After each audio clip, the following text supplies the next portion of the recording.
Seriously আমি না বুঝতেছি না তুমি এরকম কেন করতেছো।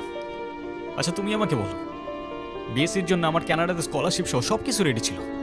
তুমি বললে এখন গেলে নাকি আমি তোমাকে হারাবো, তোমাকে অন্য কোনো ছেলের সাথে বিয়ে দিয়ে দিবে। ওকে ফাইন, আমি সব কিছু ক্যান্সেল করলাম। তারপর তুমি বললা তোমার বাবা বলছে যে বেকার কোনো ছেলের সাথে বিয়ে দিবে না। আমি সব কিছু ছেড়ে আমার বাবার বিজনেসে বসা শুরু করলাম, যেটা আমার এতটুকু ইন্টারেস্ট ছিল না। আমি আমার সব ইচ্ছা ছেড়ে তোমার জন্য পারফেক্ট হওয়ার চেষ্টা করলাম। তারপর কিসের কমতি থেকে গেল যে তুমি আজকে এঙ্গেজমেন্ট রিংটা ফেরত দিয়ে দিচ্ছ? আরে আমাকে কারণটা তো বলো অ্যাটলিস্ট।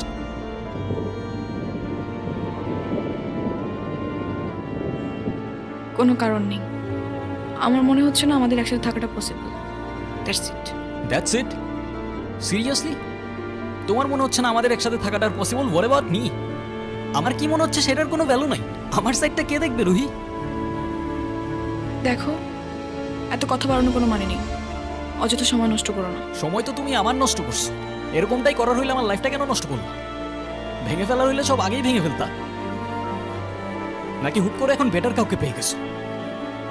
তোমার যা ভাবার তুমি তাই ভাবতে পারো, আমার কোনো প্রবলেম নেই। আরে প্রবলেম তোমার থাকবে কেন? প্রবলেম তো তোমার ক্যারেক্টারে। আর আমার লাখের প্রবলেম যে তোমার মতো একটা মেয়েকে ভালোবাসছি।